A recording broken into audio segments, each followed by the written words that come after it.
Assalamu alaikum ағайын. Саламатсың бе? Көрерман дейли. Бүгін әме қалемдешіміз Қырғыз адабиятының белгілі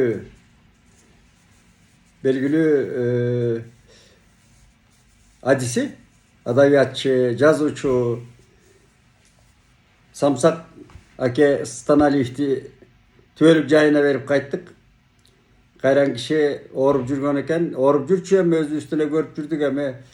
Баягы түтүнү бөлөктүн түйшүгү бөлөк деген кыргызда сөз бар. Ар кимдин жашоосу өзү менен экен. Эми Самсак аке ооруп, кыйналып жүргөнүн көрдүк. Андан мурун өмүрлүк жубай өтүп кеткен. Анан эми Самсак Станалиев кыргыз адабиятында ким деген суроого келели. Самсак Станалиев жазуучу кийинки кездерде айрыкча мына эгемендикте ботко, саясат ботко, адабият ботко болуп калганда Самсак аке жана спорттун тили менен айтканда экинчи дыхание деп коет. Ошондой өзүнө өзү ачылыш кылып мына автобиографиялык романдарды жакшы жазды.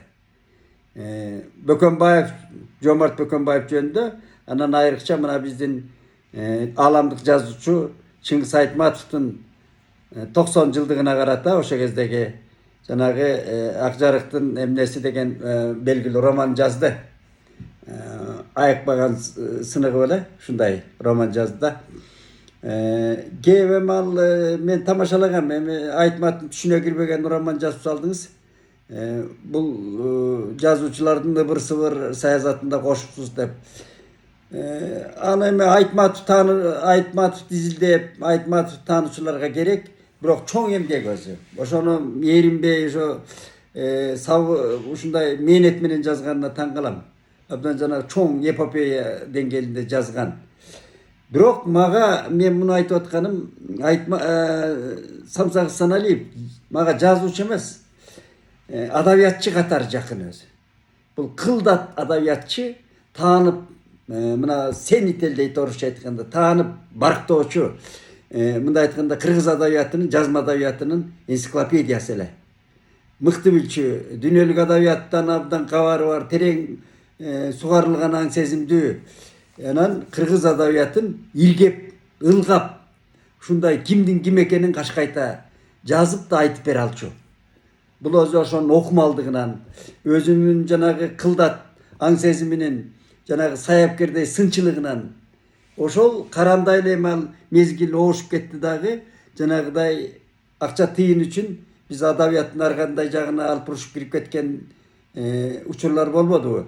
Болбосо эстирдин убагындай болгондо ошол мамлекет адабиятка акча төлөп турганда бул Самсак Станалиев сынчы, сынчыдай болгон адабиятчы сынчылык өнөрүн көрсөтөт эле. Ошол жагынан жакшы көрсөтпөй кетти да, мен ичим ачышкан ошол. Анан бүгүн Самсак аке кандай болсо дагы мына чогуу жүргөн, жашы улуу, жаны курбу ушу жакшы калемдеш акебиз кетти, кабыргабыз кайышты. Анан дагы ичим ачышканы, мен мына эл жазуучусу болчу, анан биздин аларчадан орун тийгенби, тийбегенби айтор. Мына кырларга, адырларга бир кезде Алик Акималиев деген үсөңгүлөш калемгерде жаткан жер, ошо ороктун үстүнө барып бир адырлардын көрүстөнүнө коюлду. Бирок ошончолук эме кыйын, мына жумуштан барып, арачолодо топурак салабыз деп барып, ошол көрүстөндөр алап жүрүп отуруп, автобуста жетпейт экен, ошондой кыйналып атып барып коюп келдик. Анан ушундан улам ой келет, мына Бишкекте жашагандарга кийин кандай болот, көр жетпей калабы деген түшөлтү. Ушуну жолдорун мамлекет ойлош керек экен муну. Бул чоң маселе болчудай. Кийин эми мына аларчадан орун тийбей калса анан кандай кылат? Же жанагы бүткүл дүйнөлүк бир кандай жерге коюу, эгерде мындай эле жерлерге келки кылып жана мусулманчылык менен коюлсун эми кара жерге. Анан күмбөстөрдү салып жана чынжырлап тосуп, эстеликтер жанагыда жерди ээлеп жүрүп отурса, баягы жер жетпей калгыдай да. Ушул жагы көйгөй экен. Чоң көйгөй. Өлбөй турган киши жок. Эртеңки өлүмүң жөнүндө ойлоп жүрөгүң шууп этет да. Анан эми жаткан жери жайлуу, топурагы торко болсун дейбиз. Кишинин мындай ага туугандын кызы, бир фамилиядагы тууганы, карындашы мына биздин жакшы көргөн жалпы адабиятчылар жакшы көргөн күйүмдүү тилчи, окумуштуу акын, делбиреген таланттуу акын ошо Гүлзада Станалиевага да көңүл айтабыз. Анан эми мен эмнени баягы тирүүлүктү билгис үчүн эрнис Устатовс айткандай, Турсунов айткандай чыгып туруш керек дейт. Анан мен дегенде бир жакшы кабарлардан айтайынчы. Мына өткөндө мына Венада бир жакшы энергетикалык форум болду. Мен ошондон иликтеп карадым. Биздин энергетика тармагыбыз өтө мындай көйгөйлүү, 30 жылдан бери көйгөйлүү келаткан. Ошондо биздин кабинет башчысы, министрлер кабинетинин башчысы Акылбек Жапаров абдан жакшы иш жасап келди менимче. Ушул энергетика тармагында берки Ибраев министр дагы интервью берип атат. Биздин энергетикабыз мына күндөн күнгө ар бир көчө сайын мына өткөндө эле биздин Асанбай 12-чи керели кечке свет өчүп атат. Билгиспей өчүп эле элди кыйнап атат да. Канча жанагы үй тиричилик техникалар иштен чыгып атат, мындай айтканда. Эл кыжаалат болуп атат. Ушу свет өчүрбөй, суунун башындабыз. Ушу жакшы кабар менен келишти. Булар Венада өткөн ушу энергетикалык форум ийгиликтүү болсун деп эле. Анан ушу Акылбек Жапаров дагы ушу жакшы иш кылды деп ойлойм мен эми. Баягы сүйлөгөнүнө караганда ушу форумда абдан эл муюп угуп отурду, эл аралык жана инвесторлор ушул жактан ол жолу келди деп мен ушундай жакшы кабар катары айткым келет да. Анан мына көлдө салынган приз комуз жөнүндө көп айтылып атат. Мен чындыгында башында каршымын деп эле айткам. Эми комуздун жанагыдай форматында салыныптыр. Эми Ташкул аке аны билбейт беле, салат беле, салбайт беле. Мен эми ар кандай пикирлер айтып атат. Бирок эми салынды, бир иш жазылып атат. Анан баарын эле жамандыкка жоруй бергенди дагы туура көрбөйм да. Эми комуздун форматында салыныптыр. Анан жаркырап жакшы көрүнөт экен дейт. Барып мен ошол жерден көрүп туруп бир репортаж берейин деп атам. Салынган баягы бышканашка сынчы көп дегендей азыр айтпай туралычы. Көрүп ошону эмне деген, кандай форматта салыныптыр, комуз деле ушу тебелеп атат дейт. Ошону көрөлчү. Бияктан отуруп албай бир көрүп келейин деп атам. Анан эми мына азыр интернетти урай калсам бир мурда угуп калыптырмын. Эки дос жөнүндө ода деп койдум. Ырдап обонду шаңкылдап ода кылып ырдап атышат. Ошондо мындай сабы бар экен. Калк үчүн кысмат ким кылган, Камчыбек менен Садырдай деп ырдап атат. Илгери Шабдан Батыр ажыга жөнөп атканда Каража Калмырса деген ушул мына Тынай Сарбагышан чоң акын болгон төкмө. Ошол ырдаган экен. 60 пост бие сойсо да, атын Шабдан койсо да, эми кыргыздан чыкпай сенден эр дегенде эле Чоко деген болгон. Ошол Сегизбектин бир тукумунан чыккан Чоко би айткан экен, токтот ар жагын бузасың деп. Мен да ошол балдарга, ырдап аткан балдарга тамашалап айтайын, токтот ар жагын бусасыңар. Эки дос деп антип мактап дүңкүлдөтүп аткан бусасыңар иштин баарын. Ошол эки сабыңар кут болсун. Калк үчүн кысмат ким кылган, Камчыбек менен Садырдай дейт. Мен дагы мына азил аркылуу айтайын тамашалап. Болду ар жагын бусасыңар.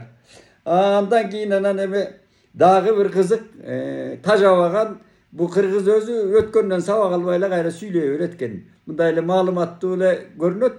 Бир жигит сузактан артына 4-5-6 кишини коюп алып сүйлөп атат. Жанагы Камчыбектен колуңду тарт дегендейчи. Камчыбек Ташиевди коргойбуз дегендей мааниде. Себеби Бекназар жана бульдозер абакта жатып алып бир июнь окуясы жөнүндө кайрылып айткан экен. Аны мен көргөн жокмун. Анан аны Бекназаровду боктоп атышат. Камчыны коргой, ай туугандар мындайды койбойсуңар. Илгери Акаевди коргойбуз, андан Усуалиевди коргойбуз деп да чыккан. Масалиевди билбейм, Усуалиевди бир кезде коргоо фонду түскөн Кочкордон. Усуалиев партиядан чыгып аткан. Андан Акаевди коргойбуз, Бакиевди коргойбуз деп. Анан ушинтип эле убара болуп келатасыңар. Ой, ал Камчыбек Ташиев өзүн коргоп алат. Жакшынакай иштер жүрүп атат. Эми антип сороктоп эле чыгып эле элдин кыжыгын келтирбей эле ушул азыр билимдүү эле, илимдүү эле чөйрө болуп калды. Кыргызстан эл аралык мына балдарыбыз тетиякта жүрөт, алды компанияларды башкарып калды. Ошо интернеттен карасаңар болот, маалыматыңарды өөрчүтүп, билимиңерди өөрчүтпөйсүңөр.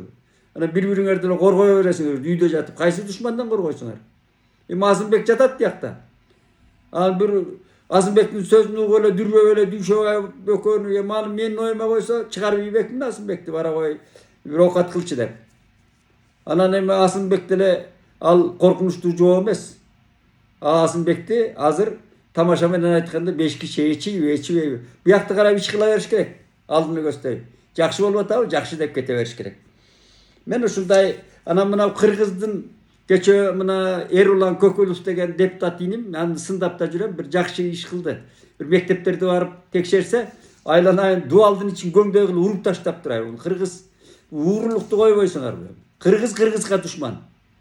Büt tigi bir mektepti büt göңдөй kılıp, em oş jerde balдар okuyup кийин урайт деп ойлобойбу. Bunday эмнеси өкүрлүк, мындай душмандык. Баягы орай айткан дуалга такап эле Сталин убагында атат турганда. Ушундай кыргыздар жазап атыптыр. Ошону депутат барып бетин ачты. Эми Жалал-Абадтын bir жеринен де көрсөтүп атат. Былтыр салынган 14 километрби асфальт жолду жана Кытайдын оор машиналары талкалап салыптыр. Анан эми айтып атат эми ал жолду кайроңдойсо, ал жол деген өтө кымбат да, миллиардтар кетет. Элдин мойнуна илинип аткан акчалар. Келечекте биздин балдарыбызга илинип атат. Ушуну сапат деп какшап атат го. Президенттен тартып эле какшап атат. Бирок көзөмөл гана. Ошолорду президент айтсын, бирок жазага да тартыш керек ошо. Акмактарды мындай айтканда. Бүт элдин акчасынан салып атат. Эми ал эмне? Бирөө чөнтөгүнөн салдырып берип атабы? Же мисалы үчүн мен салыштырып айтайынчы, президент чөнтөгүнөн же башка киши чөнтөгүнөн салбайт. Ал бүт кыргыз элинин мамлекеттин мойнуна үйлө турган акча. Мына президент аракет кылып ошонун баарын салдырып атат деп уралап атабыз. Бирок чекесинен барып текшерсе, мына мындай калп чыгып атат да. Калпка, уурулукка ушунчалык көмгөн элбизби? Генетикабыз ушундайбы? Жылкурдадың, ата бабаң, чаптың, калп айтып келдиң. Анан эми токтотпойсуңарбы? Өзүң кыянатчылык кылып өспөй эле, көбөй эле ушинтип эле жүрө беребизби?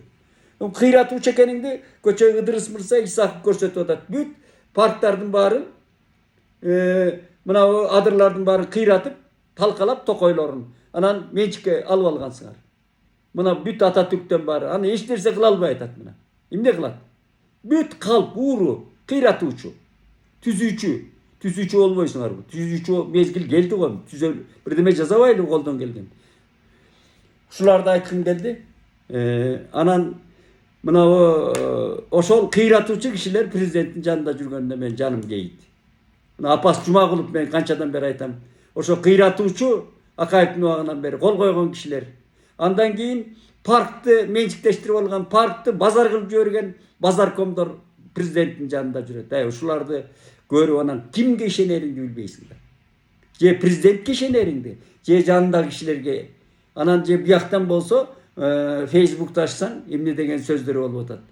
Мына мындай дагы эле ошондой мына Алешем жанагыдай ботко саясаттан чыкпайбыз. Калптан чыкпайбыз. Шуну таштабайлы тууганым. Калп, ууру, кыйратуучу биз өзүбүздү жеп атабыз орой айтканда. Токтотолу, аман бололу.